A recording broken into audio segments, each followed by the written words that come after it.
I want to welcome you all. First of all, good evening to those of you who are on this side of one side of the world, and good morning to those of you on the other side of the world. This is a very special occasion, and I'm really glad that you're here. By the enthusiasm that this event generated, from the first moment it was announced, I understand Alicia Ostriker really needs no introduction. If we hadn't put you all on mute, you'd all be going, yay! But I'm the teacher now. I'm the one with the mic right now. And so I'm gonna, for the few of you who don't know much about Alicia Ostriker, I'm gonna say a few words. But they're about me. Because when I met Alicia Ostriker in 1985, I had read and admired her important book about William Blake, and I knew she was editing Blake, and I thought I was expecting an evening of in intellectual poetry of the kind that most professors wrote, and then she was reading poems that dealt with subjects I'd never heard in poetry before. Anger, simple subjects like being a woman, pregnancy, birth, things that, what the contemporary criticism of the time were saying, that women's poetry was becoming disgustingly autobiographical. Those of you who are my age will remember that.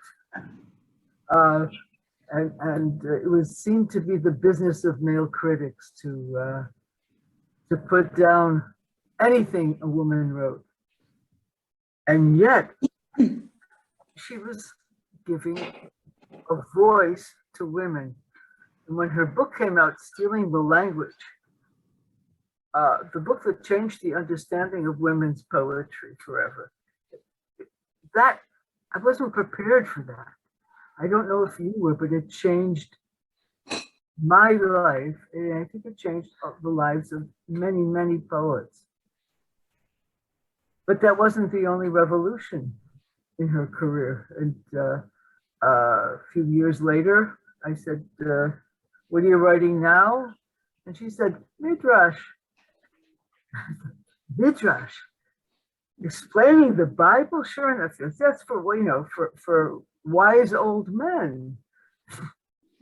We're not allowed to touch the Bible. Are you kidding? I've a brother who writes about it all the time. And when the Nakedness of the Fathers came out, I didn't show it to him. The point is that these things were not a change that developed. They were a change that evolved. Everything that happened in Alicia's career, every step forward, every change in her subject matter and in her style, everything was an evolution rather than a revolution. Everything is contained in everything she wrote before. And every year, every time she writes another book about a different subject or what seems to be like a different subject, you can see where it came from. And you can see how it developed. Even her position as a poet laureate of New York was something that emerged from her poetry to me. It could have been those wonderful positions that you just gather honors and recognitions, but what Alicia Ostriker did with that was to make it into something important and useful, particularly the project on Emma Lazarus, in which the poem was translated into what, 50 languages? I've got it. Somewhere between 40 and 50 languages. We asked poets who had mother tongues other than English, if they would like to translate Emma Lazarus's Statue of Liberty poem into their mother tongue. And it took a while, it took push-pulling, but we've got somewhere between 40 and 50 translations from every language you can think of. And we found a wonderful site for them on the website of the American Jewish Historical Society, which had its own Emma Lazarus program that we piggybacked on. And we are hoping to get these poems and their readers to the new Statue of Liberty Museum and to the Tenement Museum in New York, and to make them, they are available worldwide. So anywhere in the world, people will be able to feel welcomed by American poets, welcomed by America again, even though we know we have many people in our country, in America, who would rather have a wall than a door. The end of the poem is the Statue of Liberty says, "I lift my lamp beside the golden door," and we hope it will stay an open door indefinitely, forever, again. So that was my biggest project as New York State poet. So I don't have to introduce you now. Take it away, Alicia. So thank you, Karen. You have to know that Karen and I have been friends since she reconstructed the date, and she's right, 1985. Some of you were not born then, but that was an important time for women's poetry. And at that time, my book, Stealing the Language, about women's poetry, was in press. And I had been reading hundreds and hundreds of books and poems by women, and arbitrarily dating the women's poetry movement from the 1960s, and it still goes on. At that time, it was still acceptable to use the word poetess, which translates to mediocre poet. That's what poetess actually means, mediocre poet. And we had to change that. We had to know that that's what it meant, that as women, we were being condescended to, demeaned, and closed off.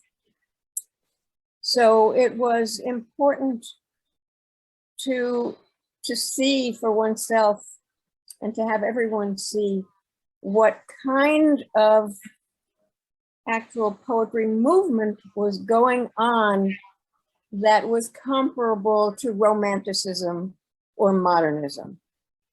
That the women's poetry movement was changing the course of the river, which it has done.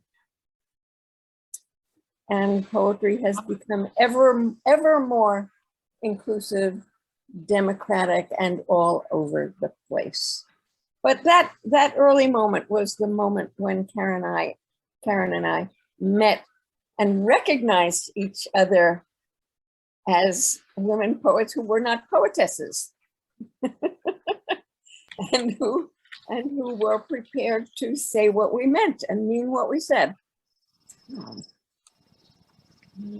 And at that time, I think my first act of really taboo breaking poetry was writing about pregnancy and childbirth. What? And my first most thrilling experience was reading a poem about pregnancy and childbirth in Princeton to a very serious audience, and people walked out. People walked out because, of course, that was improper and not really acceptable as poetry. And now, of course, there are shelves and shelves of women writing about pregnancy and childbirth and motherhood and everything else, because women's experience is human experience. So that's what I recognized at that point.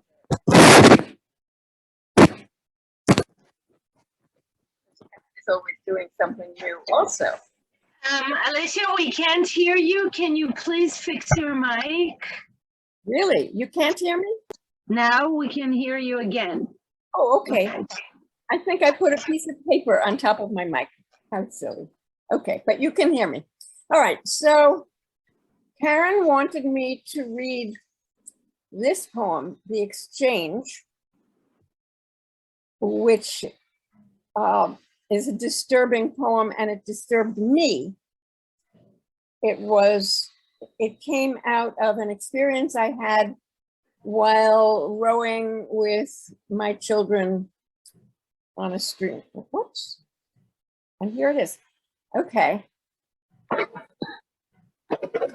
I'll read this, which is disturbing, and then, as it's a disturbing marriage poem, I'll then read a comic marriage poem.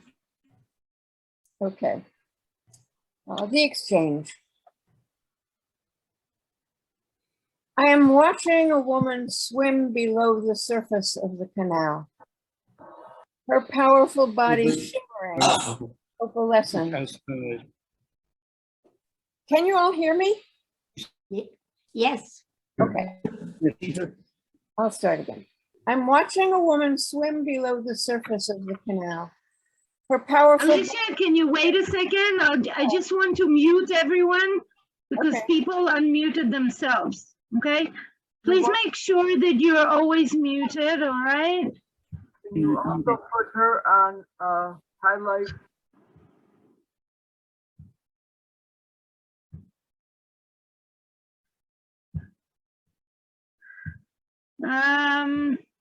Alicia, can you unmute yourself?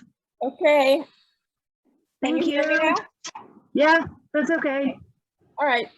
Fine. I don't think you need to be reading it actually. But okay. I am watching a woman swim below the surface of the canal. Her powerful body shimmering, opalescent, her black hair wavering like weeds. She does not need to breathe. She faces upward, keeping abreast of our rented canoe. Sweet, thick, white. The blossoms of the locust trees cast their fragrance. A red-winged blackbird flies across the sluggish water. My children paddle. If I dive down, if she climbs into the boat, wet, wordless, she will strangle my children and throw their limp bodies into the stream, skin dripping. She will take my car, drive home. When my husband answers the doorbell and sees this magnificent naked woman, bits of sunlight glittering on her pubic fur, her muscular arm will surround his neck once for each insult endured. He will see the blackbird in her eye, her drying mouth incapable of speech. And I, having exchanged with her, will swim away in the cool water, out of reach. So that's That's a poem that disturbed me when I experienced it, fantasized it, and afterward, until I had to write it. Can we take away the printed version? Thank you. And what I realized after writing it, because writing a poem can teach you something about yourself.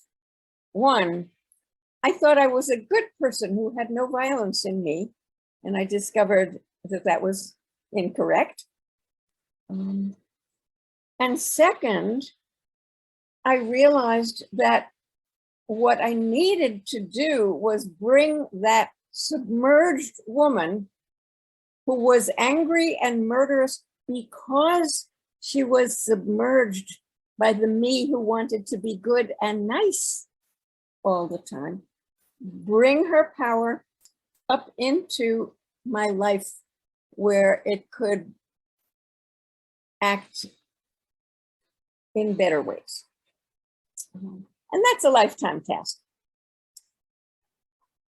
So that was very long ago. And now I want to read another marriage poem. This one is called Locker Room Conversation. There are some men my husband never sees with their pants on, though they work at the same university, guys from other departments. Men, it seems, don't bother wearing towels in the locker room, though at his age, there's often plenty to hide. He and his buddies have eyed each other for so many years on and off the squash court. What would be the point? In the shower, they chat about their games, about the last op-ed, or they gossip and tell jokes and do business. He likes to describe this camaraderie, and I like to imagine the naked men in their various stages of beauty and decay, splashing, surrounded by brightly falling water, the muscular definition of smooth youth, the humorous pouchiness of the middle-aged, the crisp ligaments of the old, that squashy layer of boy fat under the skin, at last consumed. Their bodies like engravings you could title persistence or integrity, and sometimes even the very old, softened again like very old wool, all showering in a hum of conversation. He likes to mention some of the specimens I would enjoy. The big-necked boy athletes, the Indian MD in his 50s, graceful as Shiva. Today, he tells me, someone he's never seen walked into the shower, a kid, near 7 feet, black curly hair, bronze except for a bikini mark, blue eyes, face of an angel, body of a Greek hero, thighs the circumference of my husband's waist, dung of a god. And conversation stopped. Every man just soaped and rinsed himself. Afterward, as they dressed, my husband asked a couple of friends, "What did you think of that guy?" "What guy?" they said. Well, I have written many marriage poems, and my husband has been teased by many colleagues who sometimes say, how does it feel to have a wife as a poet? Which is code for how can you bear it? And he likes to answer them, well, it's just poetry, which is code for none of your business. Or I could use other language. Mind your, never mind. But I once, floating on a couple of bourbons, as was he, asked him, honey, I know when they say this, you say that, but actually, how do you feel about it? And he didn't miss a beat. He said, it's your job. It's your job, he said. And then he followed that up by saying, you have the language to say things that are universal that other people don't have the language for. There could not be a more perfect answer. So I thanked him then, and I thank him now and always. Okay, Karen, what would we like to do next?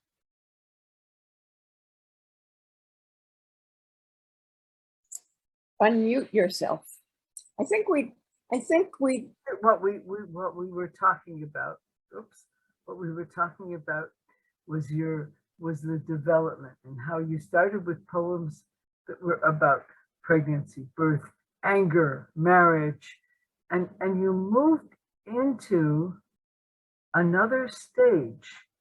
Or, you know, I think I was away for a month or something, and I missed the transition.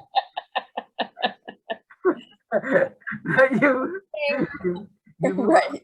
It wasn't a month, it was about 10 years, but never mind. Something like 10 years. For us, but what happened was I got into the Bible, I got into Midrush writing by way of feminism, through the back door, as it were. And this was a very special moment in my life. Stealing the Language was in press. I was home alone. I don't know where everybody else was. It was a rainy night, and I was thinking, for no special reason, about the book of Job and how it has two endings. One where after attacking God's justice, Job has to listen to God speaking out of the whirlwind, saying essentially, what do you know? Did you make the world? Did you cause the rain? Do you do this? And Job is like, excuse me for living. I'm sorry, I said anything, I repent in dust and ashes. Okay, that's one ending. That ends the magnificent poetry of the book of Job, in which Job questions God's justice, and his friends all say, no, no, no, God always rewards the good and punishes the evil. Then the book of Job goes back to its prose frame, in which God says to Job, you were right. Your pious friends were wrong, and they will have to apologize to you. And God gives Job back his health and his wealth. So I was thinking about this and thinking, how wonderful a religion is Judaism, in which a man can talk back to God and be rewarded. There's nothing else like it in the world.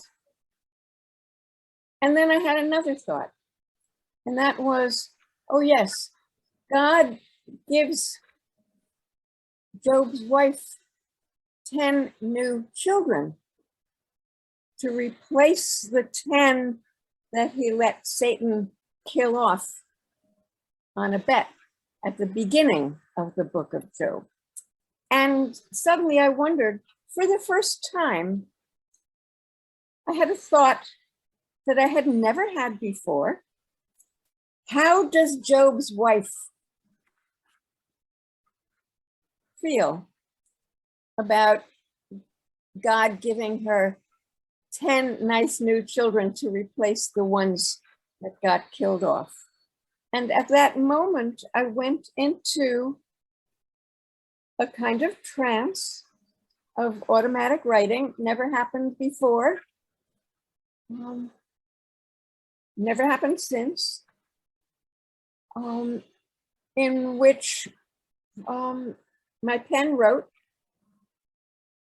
from the point of view of Job's wife, and it was like a 10,000-year-old scream coming through me.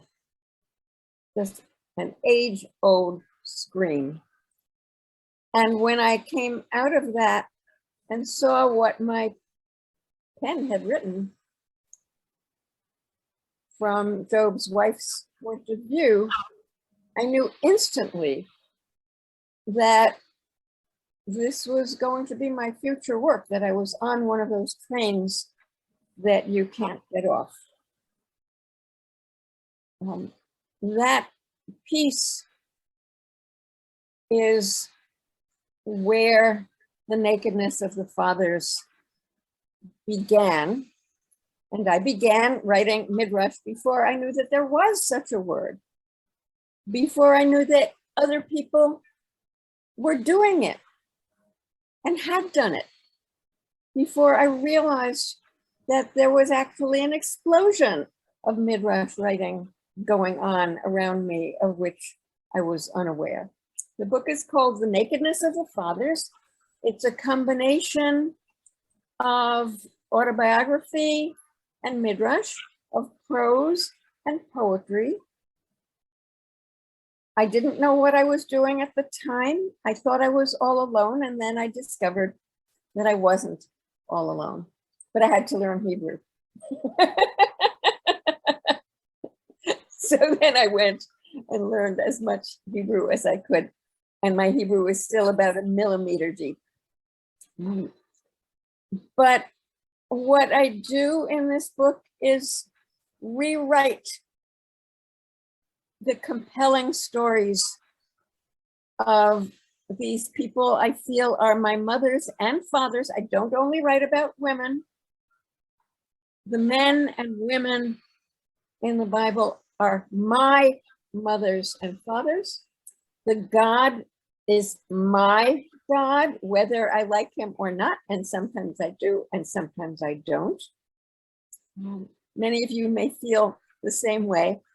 I have to tell what Karen told me about about Jews and God that she learned from her Hebrew tutor, who was a refugee at that time, if I'm recalling right. I hope I get this right.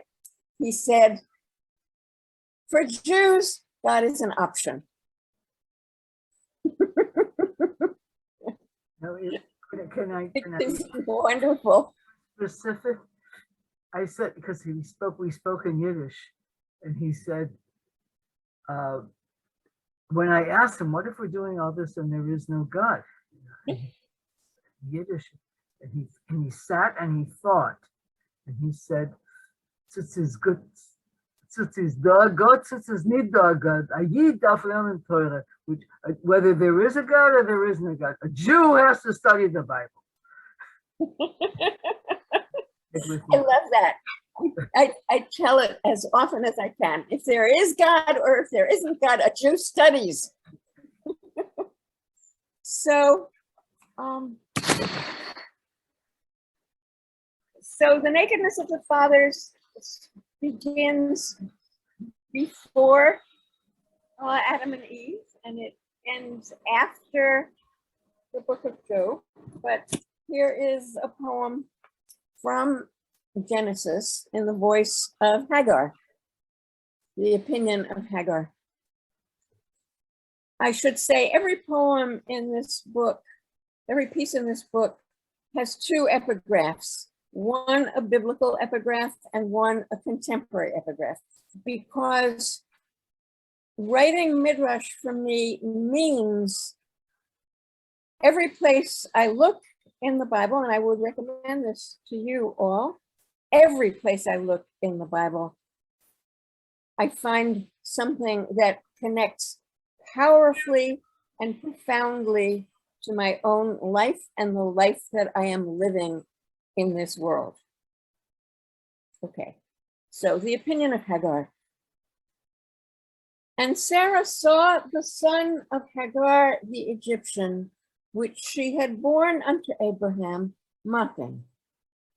Wherefore she said unto Abraham, cast out this bondwoman and her son, for the son of this bondwoman shall not be heir with my son, even Isaac. Genesis 21, 9, 10. Second epigraph. And the living nations wait, each sequestered in its hate. W.A. Jordan. I have no opinion. I am an Egyptian woman. They sold me and made me her slave. Like everyone else, I was in love with her beauty. She pretended to care for me.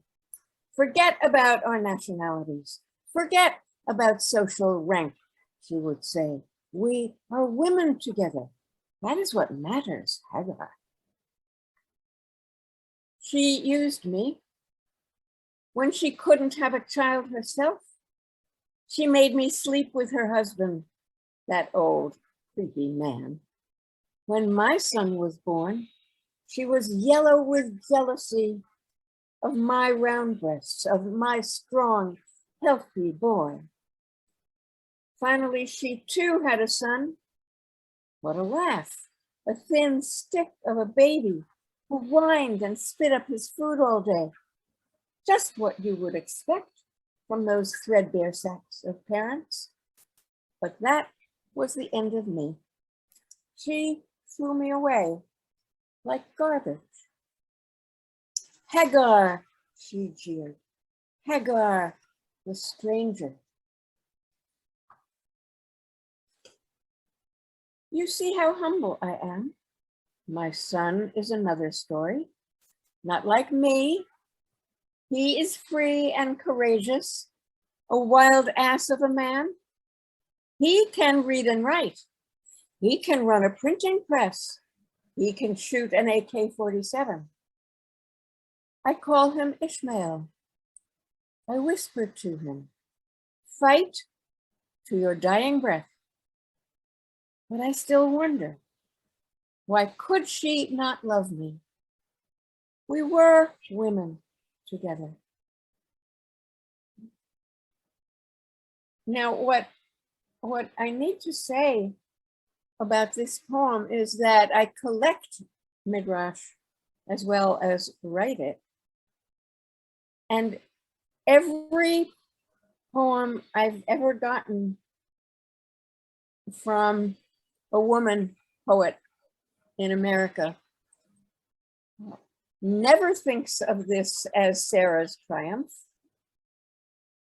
always thinks of it as disaster. This is the moment when the split began, from which we and the rest of the world are still in agony.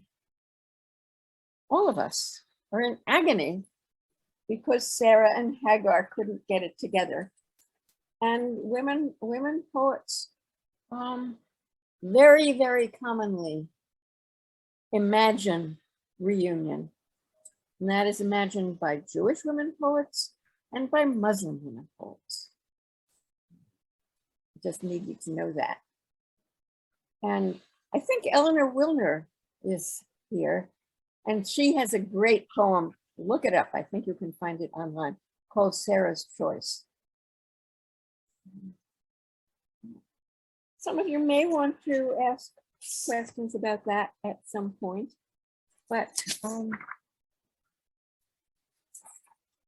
that poem is about a tragedy. I see the story of Solomon and Sheba, on the other hand, as a comedy. And that's a prose piece with a set of proverbs inserted into it. Solomon and Sheba meet, they lock the door. And here's a little bit of it. The piece is called The Wisdom of Solomon, and here's a bit. On the second day, they have not left the couch. Solomon has told Sheba most of his 3,000 parables, each of which has 1,005 interpretations. And Sheba has told Solomon a fair number of African pygmy jokes. They have eaten swan's eggs, lark's wings, pigeon brain soup, and rolled breast of ostrich. They have drunk goat's milk, mango juice, and a great quantity of wine. Sheba has got Solomon to roll over and is examining the archipelago of his vertebrae. Here are some of my country's proverbs in my own translation, says Sheba. And of course, you'll know what I'm emulating here. It's partly the biblical Proverbs and partly William Blake's Proverbs of Hell. From Sheba's Proverbs, I'll just do a few of these. I could go on and on. Some people don't have the brain God gave a pigeon. Dogmatism is a barking hyena caged and fed by terror. Paradox is the smile of truth. Does God reward the virtuous? Do frogs love flies? A confident man is unafraid of an intelligent woman. An intelligent woman is unafraid of a confident man. Are you nostalgic for matriarchy? A woman ruler can be crueler. Everyone is afraid. Do what you fear. How boring the pure male animal, a language consisting of consonants.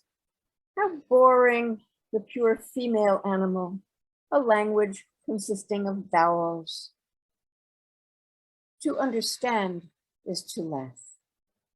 To laugh is to understand. And then it goes on and on and on. But then at the end of her tirade, some of these would be good for bumper stickers, remarks Solomon. I hoped you would notice, Sheba says. This gives me an idea for something I might write in middle age, he says. You're so vain, she titters. And that, he says, gives me an idea for something I might write in old age. Vanity of vanities, all is vanity. Do you like that for an opening line? So, as you all know, Solomon is supposed to have written the Song of Songs as a youth, and Proverbs as a mature man, and Ecclesiastes as an old and bitter man. And that can't happen, but I love the idea. So there is a bit of what I do with the Bible.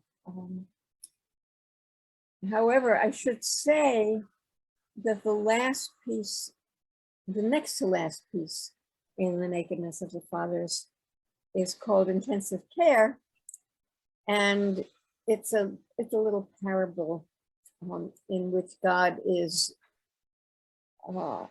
not dead, not dying, but he is in an intensive care room, and there's a crowd around him that keep bothering him. He is in pain. You can see that. And there are two women reporters whom I have named after two women in Virginia Woolf's A Room of One's Own, Chloe and Olivia. And they go to a cafeteria to talk this over. They decide, yes, he is in pain, but he's not dying. Gods don't die. He's pregnant. He's in labor. And I do think that that is the case. That is a metaphor that I live with. I think God is in labor and is struggling. That is to say, we are struggling. He is struggling to give birth to his female self, swallowed in prehistory, but still alive, still kicking. When we are in pain, that's part of our pain, that we have an image of God that is masculine, and we need an image of God that is male and female, as used to be the case in prehistory. God is laboring to give birth to his female self, and we can all be midwives if we so choose. Midwifery, that's the word. When your poems moved, your subjects moved to a more generally social issues and politics, but especially empathy, understanding others. Many women who wrote poems around that time wrote about themselves, their problems, but then there's this evolution in your case that widens the circle from the self to the Bible to others. That I wonder if you can. Yeah, it's a very natural development, because we are all in the center of ourselves, but then there is the world around us and the world around that. And I've always written politically. The Mother-Child Papers is a book that I wrote when my son was born during the Vietnam War. A few days after we invaded Cambodia and shot the kids at Penn State. How many people recall that? And at that time, I happened to give birth to him at the hands of a doctor who made me have a spinal that I didn't want, tricked me into it. And when you get a spinal, you can't feel anything below your waist. So you don't get a chance to give birth to your child. And I never was angrier in my life. And I understood perfectly well that the invasion of Cambodia by my country and the invasion of my body by this man was a perfect parallel. It was for my own good, of course. Have you ever had something done to you for your own good that was not? It was because he had the technological superiority and the power. I was very angry. And that's how my book, The Mother-Child Papers, began, with a piece about Cambodia and that childbirth experience, and the knowledge that throughout history, women are asked to give birth to sons who can then grow up and be made to kill and be killed for their country.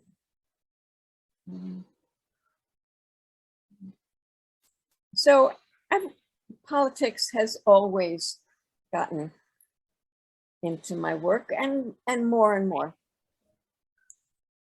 So Karen wanted me to read this next poem, which is called The 13th,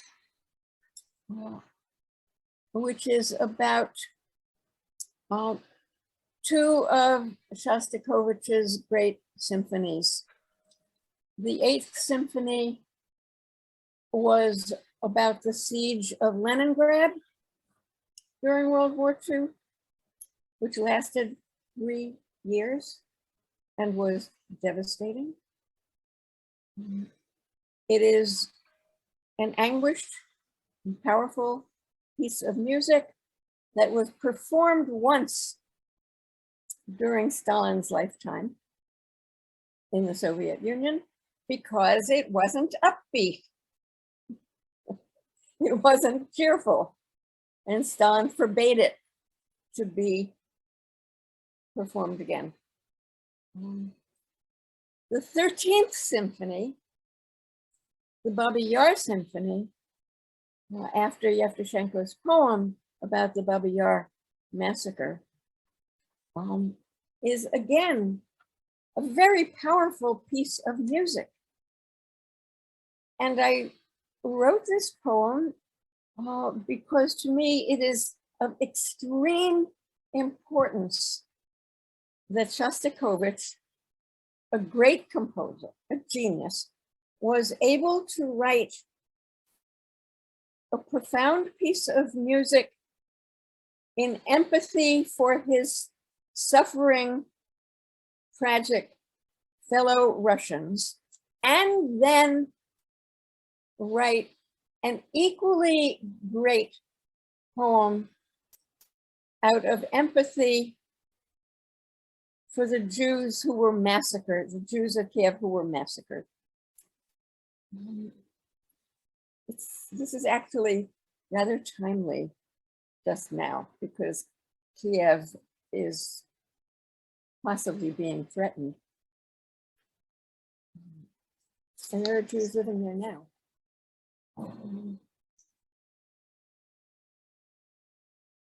The poem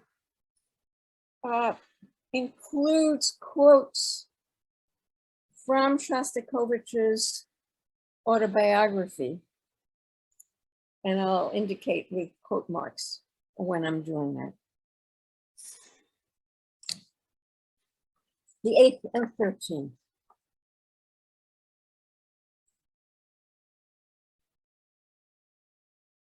The 8th of Shostakovich, music about the worst horror history offers.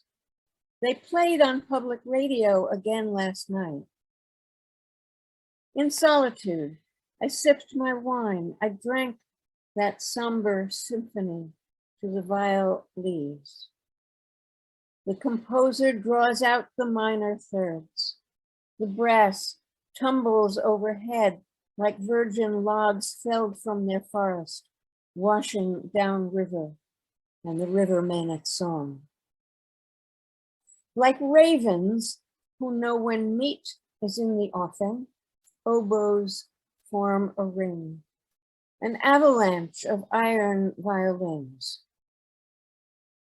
At Leningrad, during the years of siege, between bombardment, hunger, and 3 sub-freezing winters, 3 million dead were born out of Christ's bloody side, like icy fetuses.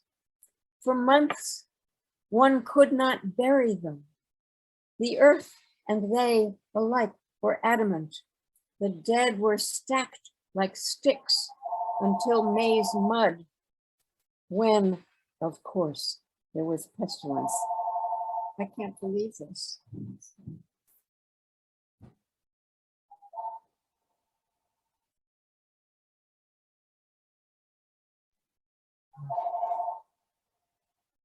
This may be the first time a poem was interrupted by a phone call, but I'm sure it isn't going to be the last time if we stay on Zoom all the time. Especially this poem. I'm very sorry. I'm so technologically incapable. I don't know how to mute my own house phone. I mute my cell phone. Sorry. Let me go back a little bit. At Leningrad, during the years of siege, between bombardment, hunger, and 3 sub-freezing winters, 3 million dead were born out of Christ's bloody side, like icy fetuses. For months, one could not bury them. The earth and they alike were adamant. The dead were stacked like sticks until maize mud, when, of course, there was pestilence. But the music continues. It has no other choice. Peer in as far as you like. It stays exactly as bleak as now. The composer opens his notebook, quote, "Tyrants like to present themselves as patrons of the arts. That's a well-known fact. But tyrants understand nothing about art. Why? Because tyranny is a perversion and a tyrant is a pervert. He is attracted by the chance to crush people, to mock them, stepping over corpses. And so, having satisfied his perverted desires, the man becomes a leader. And now the perversions continue because power has to be defended against madmen like yourself. For even if there are no such enemies, you have to invent them, because otherwise you can't flex your muscles completely. You can't oppress the people completely, making the blood spurt. And without that, what pleasure is there in power?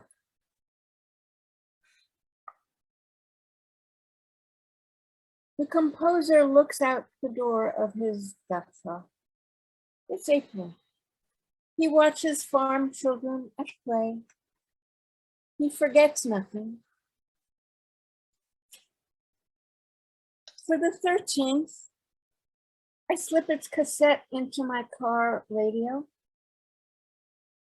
They made Kiev's Jews undress after a march to the suburb, shot the hesitant quickly, battered some of the lame, and screamed at everyone. Valises were taken, would not be needed, packed so abruptly, tied with such frayed rope. Soldiers next killed a few more. The living ones, penises of the men like string, breasts of the women bobbling as at athletics, were told to run through a copse to where, wet with saliva, the ravine opened her mouth. Marksmen shot the remainder then, there, by the tens of thousands, cleverly, so that bodies toppled in without lugging. An officer strode upon the dead, shot what stirred. How it would feel, such uneasy footing, even wearing boots that caressed one's calves, leather and lamb's wool, the soles thick rubber. Such the music's patient inquiry. What then is the essence of reality, of the good? The mind's fuse sputters, the heart aborts. It smells like wet ashes. The hands lift to cover their eyes. Only the music continues. We'll try for the first movement a full chorus, the immediate reverse of Beethoven, an axe between the shoulder blades of Herr Wagner.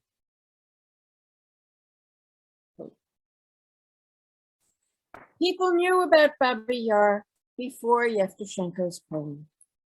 but they were silent. And when they read the poem, the silence was broken. Art destroys silence. I know that many will not agree with me and will point out other more noble aims of art. They'll talk about beauty, grace, and other high qualities. But you won't catch me with that bait. I'm like Sobakevich in Dead Souls. You can sugarcoat a toad and I still won't put it in my mouth.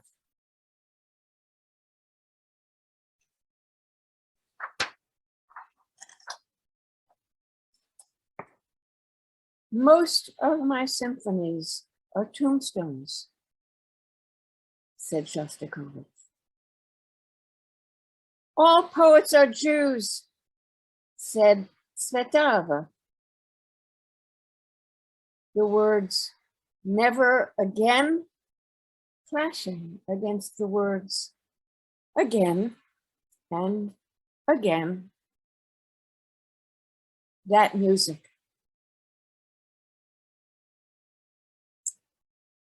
Thank you for listening to that.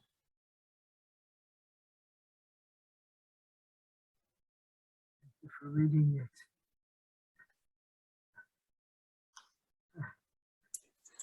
Would you like to talk about the old woman tulip dog period? Yes. This was a relatively recent book. Gosh, I can't remember exactly. But this is another one that started by accident.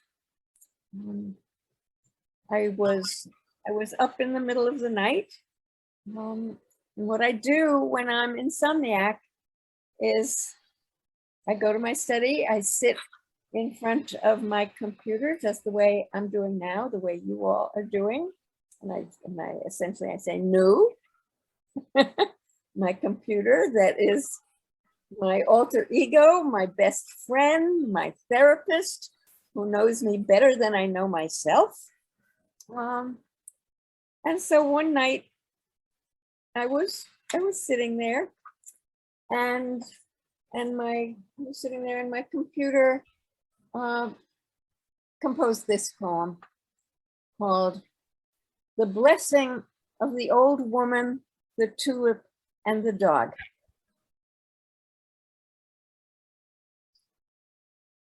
To be blessed, said the old woman, is to live and work so hard, God's love washes right through you like milk through a cow.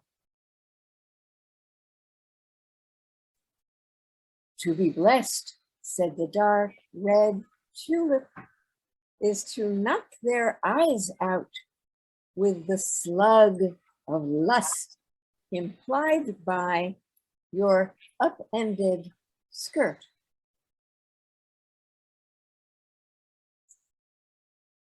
To be blessed, said the dog, is to have a pinch of God inside you, and all the other dogs can smell it.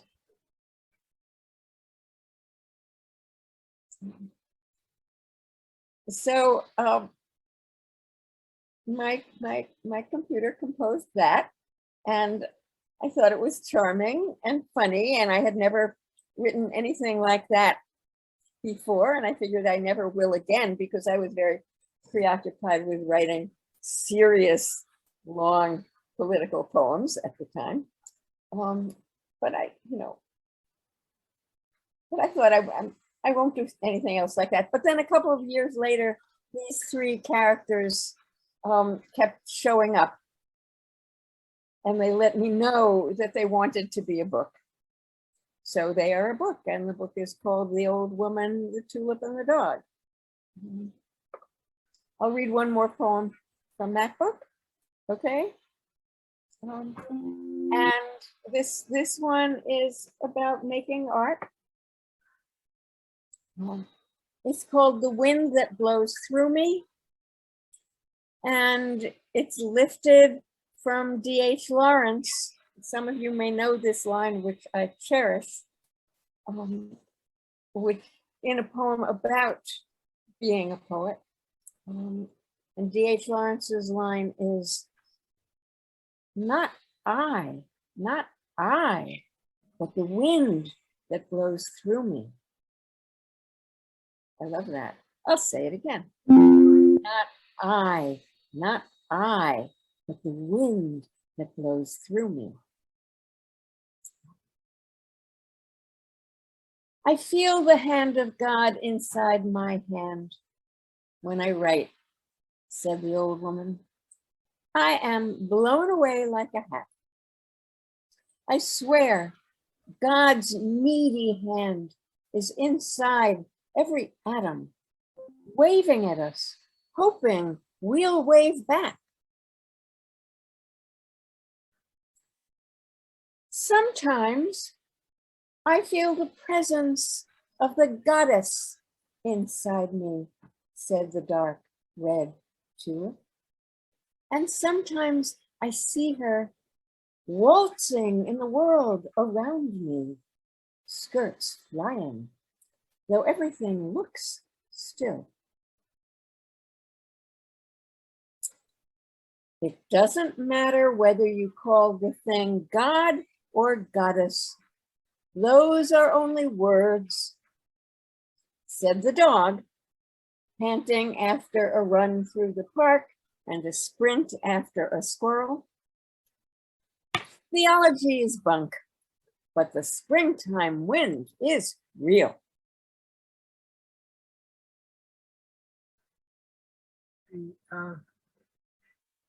Wonderful.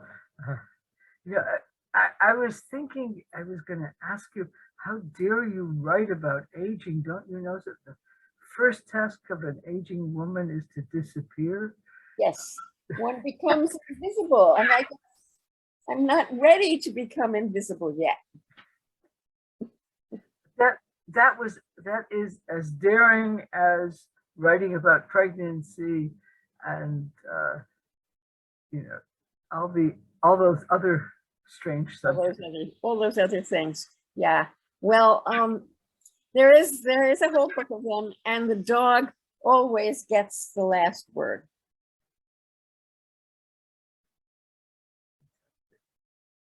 I think so maybe that's the last word, unless there's something else, Karen, that you are desperate to have me read. We can open for questions. I was going to have you read poems about Israel, poems about New York, but I think that we are way over. We're over time. Over time, and we're going to have questions that are going to be that are going to get you going in all kinds of different directions. So if we can do it by having people raise their hands, and then we can unmute them, or we can have them unmute themselves when they have a question. Okay. There may be people who are too moved to ask right now and want to write it in on the chat. Because there are poems like the Shostakovich poem that I can never speak on afterwards. I can't see everyone at one time. There are three. Oh, we can do this. I can't tell who might want to be saying something or asking something. Here we have some, and we can have more. And maybe you can help out here. Yeah. Alicia, there is the little blue arrow that you see on your right. There's a tiny, in the middle of the screen on your right side, there's a tiny blue arrow. Can you see it? Yeah, and I can see screen 2 and I can see screen 3, but not all at the same time. No, you can't, because I don't know how to change the settings of this thing. They only show Not seeing anybody. some of the time. I'm seeing Eleanor. I'm seeing Bob. I'm seeing Chandradasa. You guys. Eleanor has her hand up. So Eleanor, can you unmute yourself? Eleanor, unmute yourself. I was just waving. That was gorgeous. Not drowning, but waving. That's exactly right. Much love. I'll be quiet. Thank you, Eleanor. And Ada Aroni has her hand up. Hi, Alicia. Lovely to see you again. We wrote to each other in the 90s, I think, when I was on sabbatical in the States, and now I'm back in Haifa, Israel, and I love what you read tonight. Thank you for your beautiful biblical poems of the Midrush. And I had a question about the very first poem. This woman, why did she have to strangle your children? This bothered me because I liked her and I liked the way she gave you strength and made you powerful. But I was, she didn't have to kill your children, did she? Well, she was not a nice person.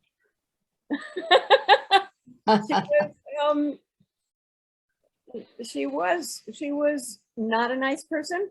She was violent. She was murderous. Some women do kill their children, you know. I didn't kill mine. And this was the buried potential violence that is in everyone and anyone revealing itself. It disturbed me.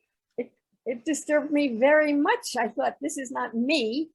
But then I had to realize that it was an aspect of myself that I had repressed, that it was an energy in myself that I had repressed, a power in myself that I had repressed. And that was why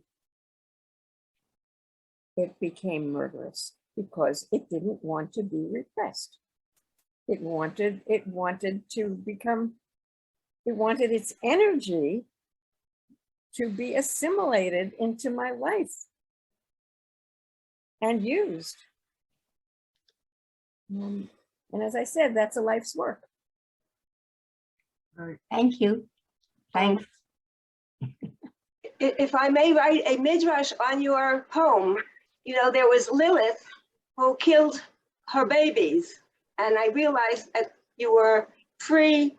This was before you were into writing midrash, I think. But if this had been a later time period, you could have used the Lilith story to kill your babies.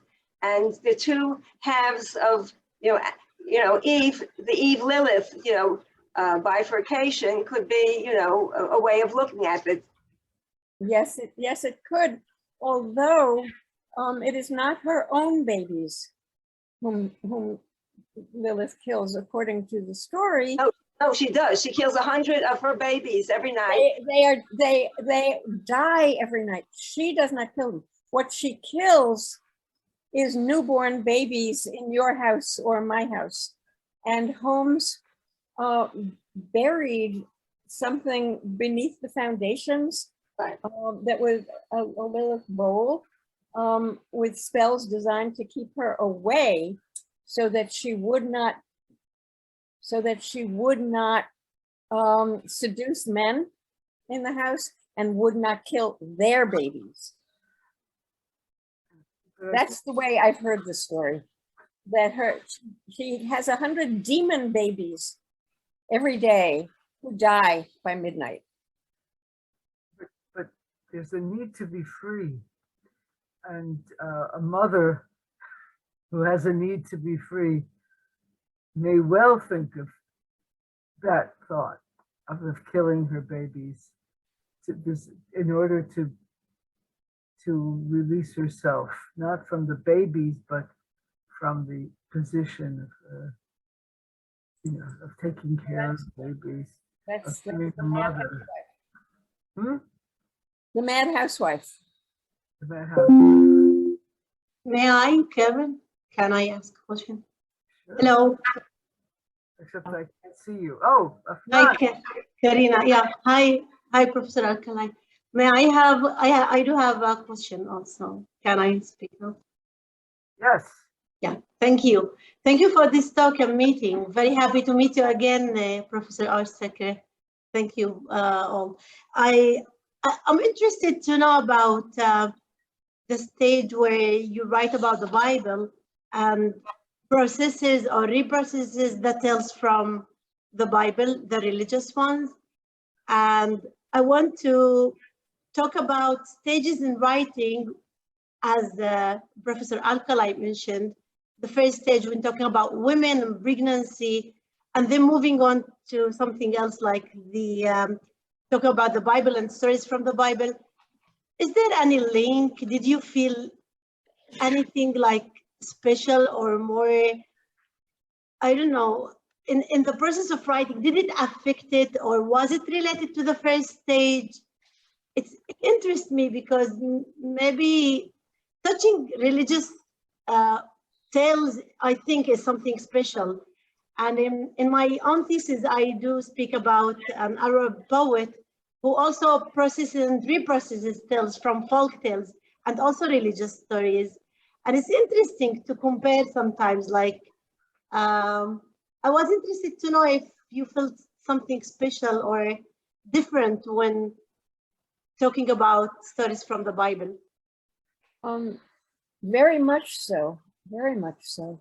I would be interested in learning about the poet you were mentioning who retells Arab tales.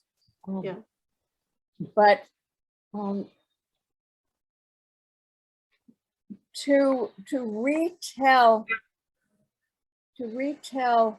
stories from the Bible or from any sacred book or mythology which was sacred to somebody else, I think for me, the Bible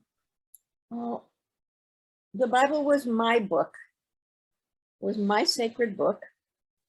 The men and women in it were, I felt, were my mothers and fathers. And the God was my God. And I wrestle with that book. I wrestle with it. At each point, asking myself, what does this mean to me? Where does this touch my life? How can I understand this? So when I was writing about Abraham, I was writing about Abraham through my grandfather.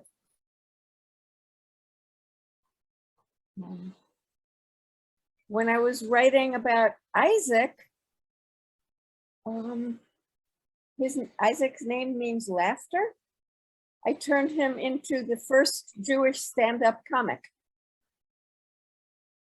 And he tells the story of the Akedah trying to make it funny. Because that's what comedy is made of. Comedy is made out of trouble and pain. When I first started writing these stories, I was filled with anxiety because what right did I have to write them? I had no right. I was not a scholar. I didn't even know Hebrew when I started, but I was compelled. I was not doing this by choice. I was doing it because I was compelled. Thank you.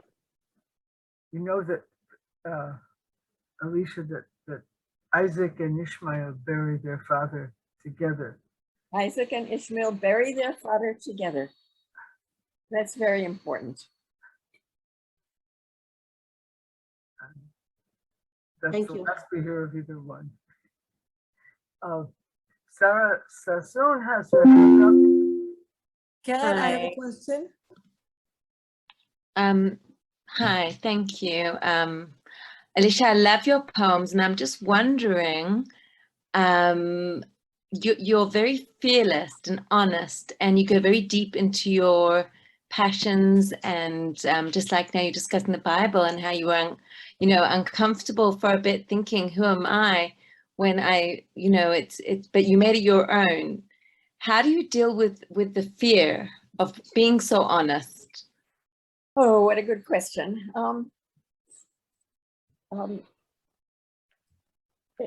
When I'm teaching, when I have a workshop, the first thing I tell my poetry students is kill the censor. Write what you're afraid to write. Because it's the things you're afraid to write that are burning to be written. It's just those things that you're afraid to write that need to be written, that need to come up from underground, because they are knocking at the trapdoor under which they have been repressed. And if you can locate, sometimes our repressions are unconscious even to ourselves, of course. But if you can catch them, if you can notice them and think, oh, I don't dare write that, I don't dare feel that, I don't dare think that, catch that moment and go with it, because that's where the power is going to be. And it's going to give you power, because those are the things that need to be said. I'll give you a quote from Muriel Rukeyser, who is one of our great mothers. We are all afraid of what people will think of us. That they'll laugh at us, they'll despise us, they'll scorn us, all kinds of terrible things can happen. But if you do write what you're afraid to write, you can do it on the assumption that what is hidden or buried within you is also hidden and buried within others, and that they will be grateful to you if you write it. You go ahead and write it. They'll say, thank you for telling my story. And that's a great blessing that you have to look forward to. The quote from Muriel Rukeyser, it's very short, 3 lines. And if you take nothing away from this session of ours except these 3 lines, you'll be doing well. It's a poem called Islands, and she's writing about loneliness. She's responding to a poem of Matthew Arnold, which uses the metaphor of an island to say we're all separate from each other, we're all lonely, we can't ever really truly communicate with each other. So this is Rukeyser's answer. Islands. Oh, for God's sake, they are connected underneath.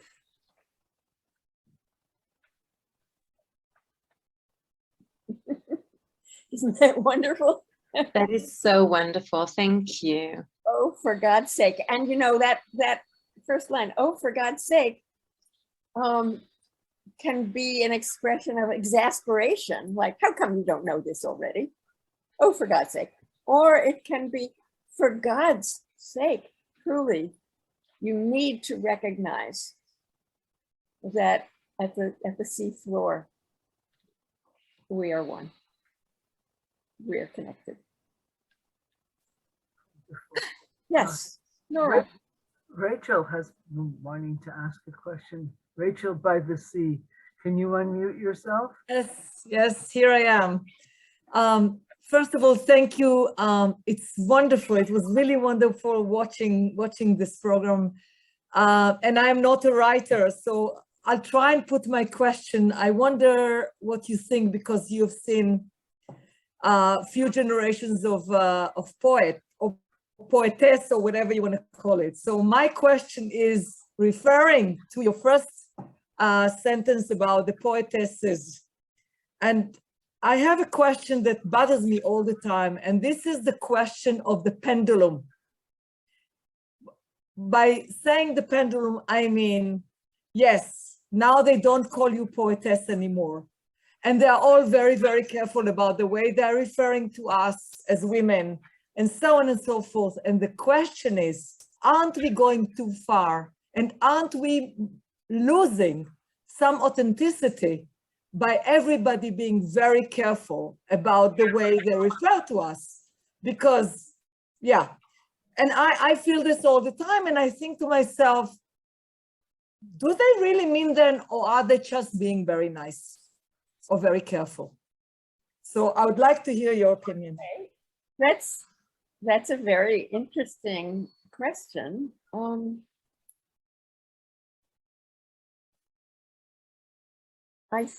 I think if you are concerned, if we are concerned that people, meaning men,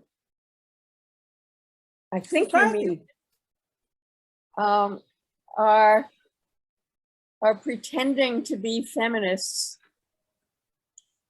and really don't want to be, aren't in their hearts. I think this is a real problem. It is a real issue. I think many men, in fact, believe that their manhood is being stolen from them by women. Well, we know that in the United States, and I think all over the world, men are giving up, in a sense.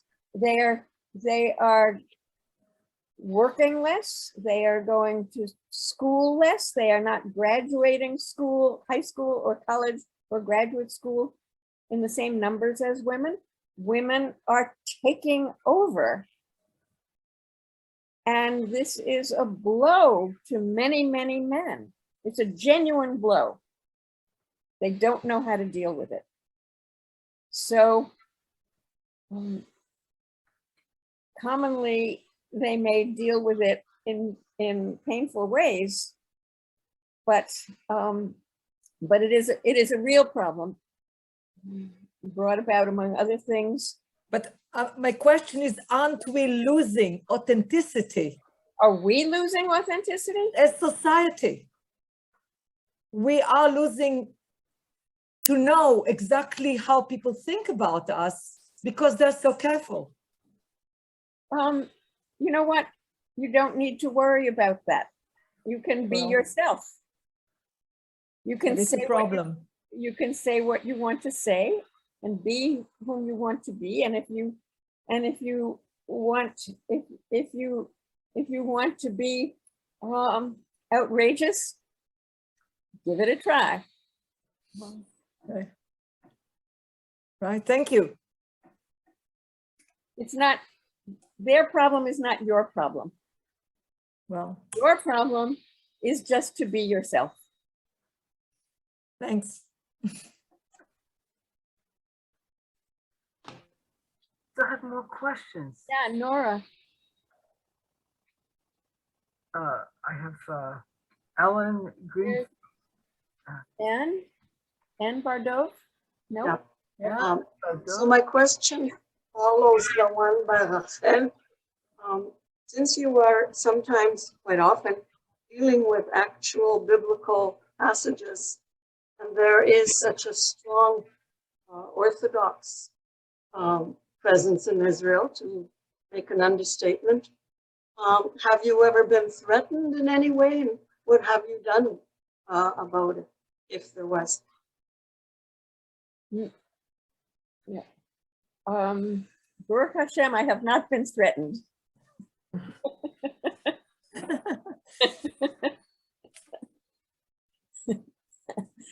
Happy to say, I would guess that the ultra Orthodox have not read anything that I have written, which is a pity. But no, I have not been attacked. I have been ignored.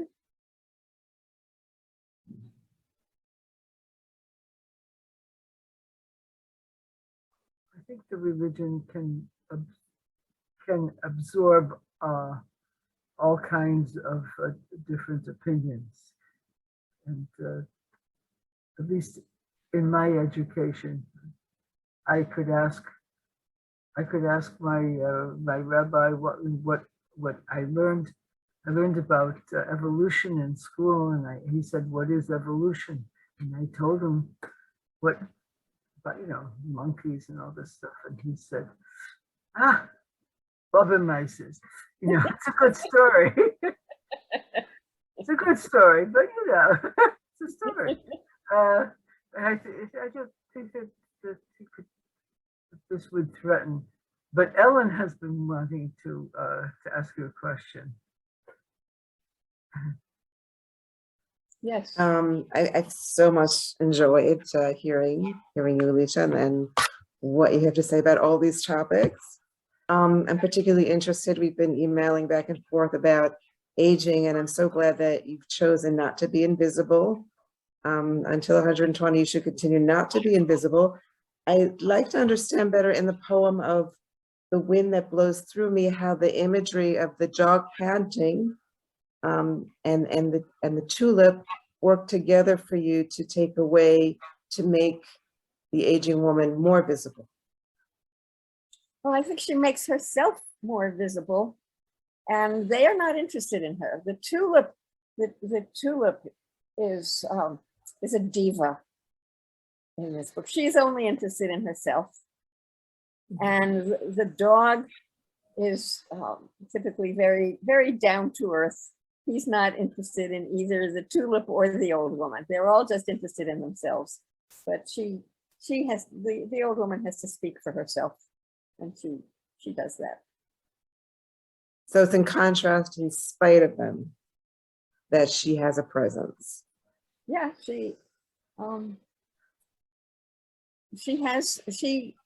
speaks from her own experience. Let's see if I can find some here. Oh, hang on.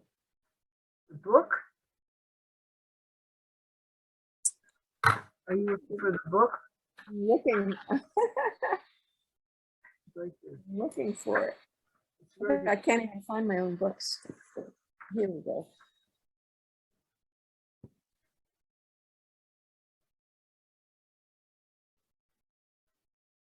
Okay.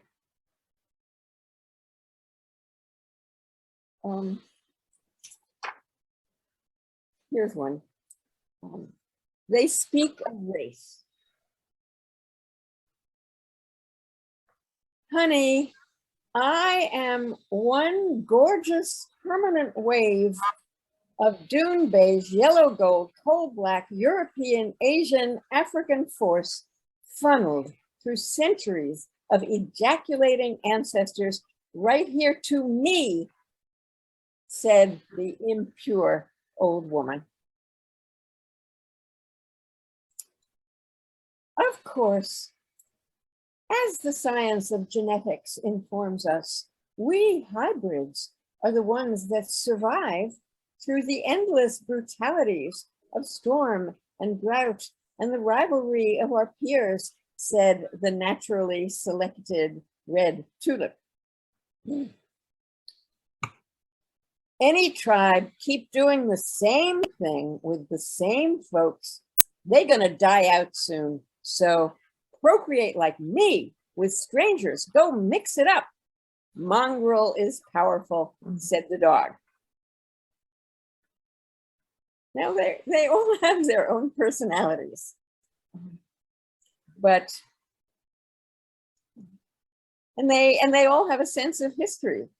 And they all have a sense of the value of mixing it up.